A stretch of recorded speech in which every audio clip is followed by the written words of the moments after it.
Hey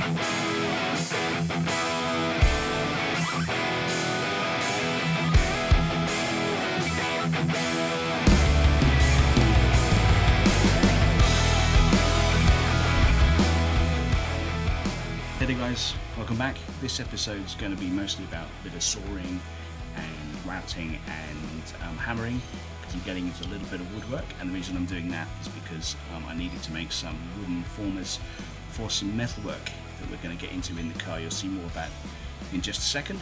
Hopefully you enjoy this video. If you do, please leave me a comment down below, tell me what I'm doing wrong, that'd be great. And if you could hit subscribe, that'd be awesome. Thanks. So here's what we're tackling today. This hole, I believe, was cut into the base of the car, into the rear seat of the car, because I think someone probably was trying to get at the clutch mechanism to nick it when this thing sat in the scrapyard. So rather than jack the car up and get underneath it, they decided they'd cut through the back of the body. So the frustrating thing is they've made a pig's ear of it. And as you can see, it's basically been butchered. Now what I could do here is a couple of things. One is I could find a donor vehicle, chop it out, but that has proved to be quite expensive. People have offered me a panel, cut out of a panel for a couple of $100, which is just way too expensive. So I'm going to try and make my own. But the tricky part of making your own, of course, is that in this case it has to reflect the fact that these ribs are part of what makes up the panel, and I'd like those ribs to be part of my new panel as well. So I'm going to try and make something that includes the ribs and make it out of sheet steel. It's going to be an interesting challenge, but we're going to give it a go. I got my hands dirty, rubbed my hands up and down here on the ribs, just to get the impression of the ribs and how they look. And then I've transferred that to this piece of wood. And now what we're going to try and do is route these out to sort of match these. I know it won't match exactly, it's bound to be a little bit different, but we're trying to get reasonably close to something that looks like the ribs, and then we'll figure it out from there. Okay, taking you in, noise alert. I'm going to wear headphones.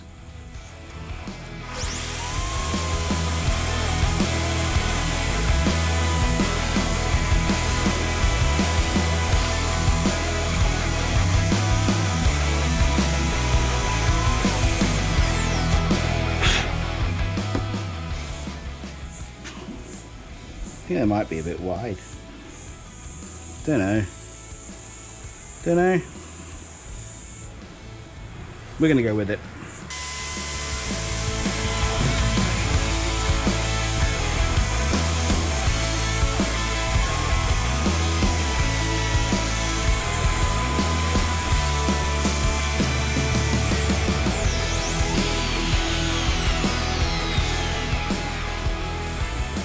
Anyway, you get the idea. I'll bring you back when I've routed the rest out.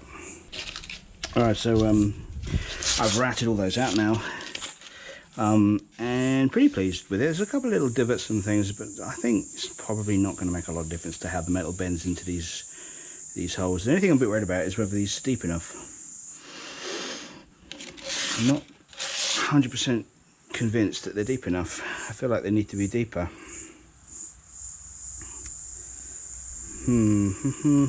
Anyway, I'm going to sand them down. What I might do is use them, and then if it's not deep enough, I can always use another bit of test metal and see. And if it's not deep enough, we'll have another go.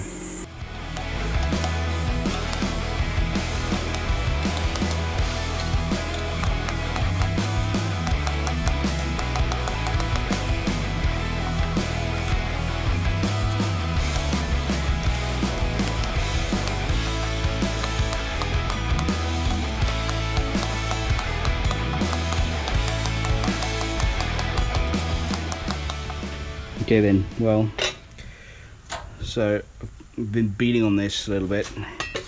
What I've done is basically used, I guess, the sharper part of the hammer to try and work the material in. sort of achieves what I want. I do think actually in retrospect it will be deep enough. I think it will be okay. However, what's clear is it's very difficult to hold the material down at the same time and clamp it or whatever. Okay, so what I've got here is I've actually cut a piece of steel, potential panel that will go in the car. So I've got my divoted ribs. The idea is to put this here and bolt this down on top, or clamp it down, and then work the material into the holes through the gaps. And that is my plan, and I don't know if it's going to work. We're going to give it a red hot go and see anyway, because we've come this far. Well, I've tried a few things now, and none of them have really worked. So here's a few things I've tried. So I've tried clamping it down with this former piece on top. It didn't really do a lot for me. I've tried hammering it. I've tried hammering it with a ball peen hammer like as well into the thing. Didn't really do much. And I even tried this side here.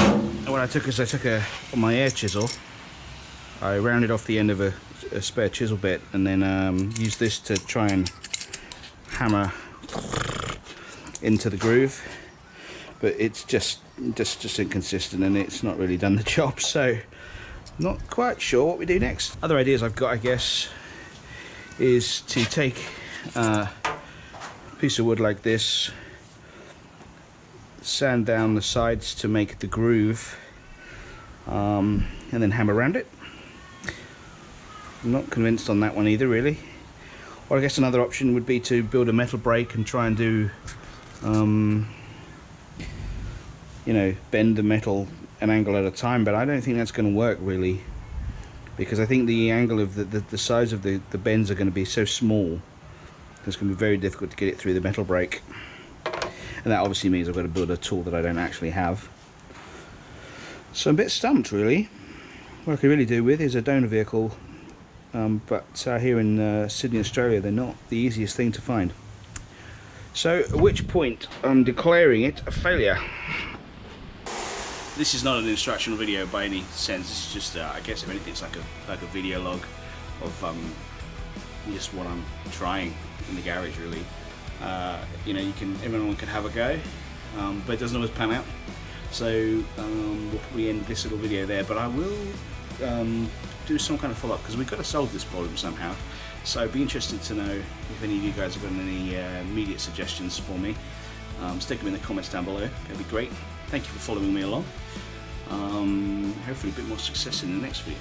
We'll see how we go. Well, I'm not defeated yet. We'll crack this one way or the other. Thank you guys for commenting and subscribing and all the rest of it, and see you on the next one.